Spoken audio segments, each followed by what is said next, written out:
if I understand correctly, I don't mean to put words in his mouth, so if I'm wrong, please correct me. But you're saying we should maintain local control, but have more state money. That's not how it works. State money comes with strings. If you're going to start adjusting the funding formula, and I'm not against adjusting the funding formula, but you have to understand state money comes with restrictions and requirements. And as far as the vouchers go, $248 million is not going to fully fund public schools. This next question is for Dave Considine. It comes from Baraboo resident Dave Murphy, who asks, over the last few sessions, lawmakers have been unable to pass legislation addressing high-capacity wells. Do you support legislation that would require the DNR to consider the cumulative effect of high-capacity wells in the permitting process? That was the second longest, most contentious hearing that I had on the Environment and Forestry Committee at the Capitol.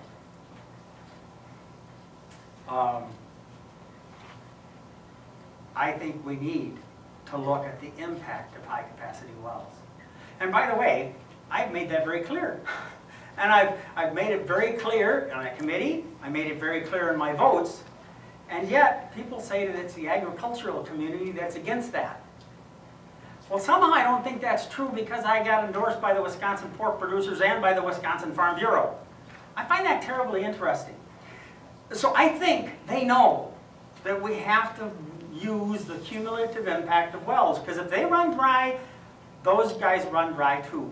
And they can't expand, and a lot of problems happen. So we need to address cumulative impact. The problem with that is, that means we need to fund some scientists at the DNR. So it goes back to funding some scientists instead of cutting them out of the equation. Maybe it goes back to that disrespect for science and professionalism that I see happening in our state at this level. And why so many of those higher ed people are leaving the state. Because their expertise is not respected. I'd go too. I was respected as a professional, as a teacher. But a lot of teachers aren't feeling that way right now. As we increase that, as we trust people to do their jobs and to give their all, this state will become a magnet instead of draining away resources. Just one more point quickly about that brain drain thing. I don't want Wisconsin to get into a competition where, hey, I'll pay you $5,000 in tax credits. Oh, I'll pay you 10. I'll pay you 15. We'll get in a bidding war. We can do that as a state, but we're already suffering as a budget. I'd like to solve the problem from the get-go. The only solution that I heard in the Capitol while I was there was, oh, well, let's just provide some loan forgiveness. Every other state around us is already doing that. And then we bid up and up and up, and it doesn't do any good. You started talking about something else. Can you go back to the question that was? I can remember what it was. Over the last few sessions, lawmakers have been unable to pass legislation addressing high-capacity wells. Do you support legislation that would require the DNR to consider the cumulative impact of high-capacity wells during the permitting process? Well, let me just start off with clearing up a common misconception that people have about Republicans. Republicans don't like dirty water. Republicans don't like dirty air. Republicans don't want fuzzy woodland creatures to die, although I do enjoy a hamburger now and then. Those aren't woodland creatures. Republicans aren't bad guys. Democrats aren't bad guys. We're not supposed to be enemies. My opponent has spoken at length about the beauty of the place where we live. And he certainly knows more about agriculture than I, a kid from Chicago, could ever hope to know. I thought working on a dairy farm was this really cool idea, because you go and you milk a cow, and then you go take a nap. And you go work in the field, you come back and you have lunch. And then you go work in the field, you take a nap again, and you milk a cow. It's a lot more work than that. When I worked on a dairy farm, my wife and I first got married, man, did I get a lesson in a hurry. Dave, sometime I'll tell you those stories. It's not really probably the forum for that right now.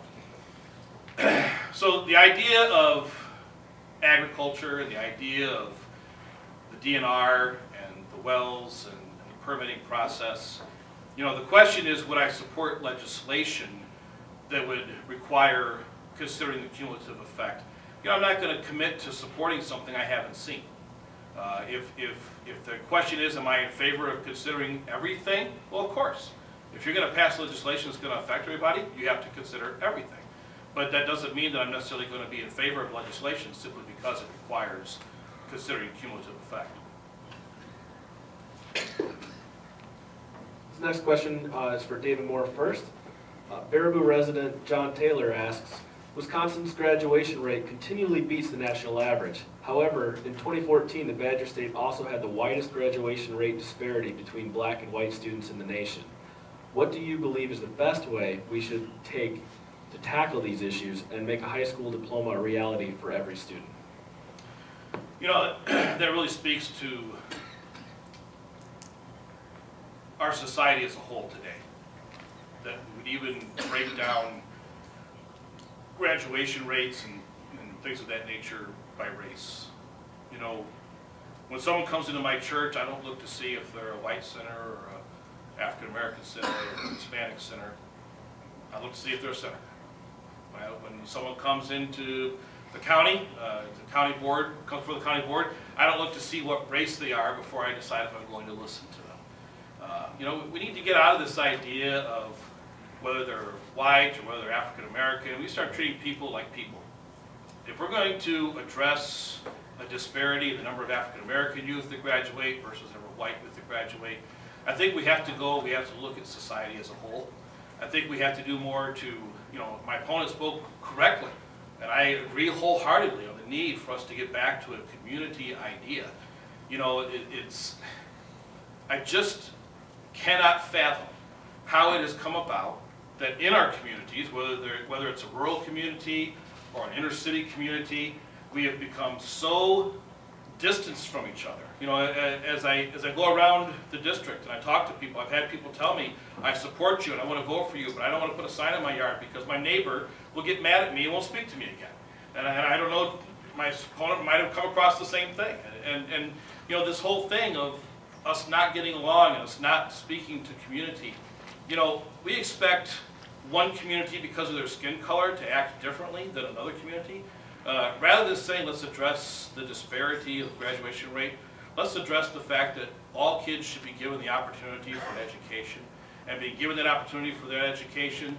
The state, having made that decision to make that a priority, let's fund the schools the way they need to be funded, but without raising taxes, without rolling back parental choice, and let's make sure that those kids have those opportunities, and let's treat the community problem.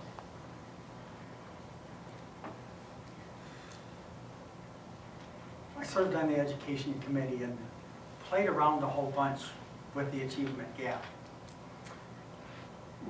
And whether the achievement gap by race is pretty similar in pattern, the map, to the achievement gap by economic success. It's almost identical. So I think the root way to solve that problem is to deal with those systemic issues that I've been talking about all night long. To add health care so that kids at a young age can get health care. To provide mental health in the public schools. By the way, that's not that difficult to do. There are private organizations that would love to come into our schools and provide the mental health care and provide free mental health care for the rest of them because their insurance clients will help pay for the rest and they don't have to pay rent on another office. Wow, would that be good if we just let that happen? So the kid who comes to school without any breakfast, the kid who comes to school because he's got a mother getting beat up at 4 o'clock in the morning and he can't get any sleep, gets some help. Because the map comparing that kind of thing with the achievement gap is identical. They overlay each other time after time after time. So let's deal with the problem of poor people. Let's make sure our kids get fed. You know, I voted against some of the reforms in our supplemental systems for poor people. And I voted against those only because I want to make sure that we don't take food off of our children's tables.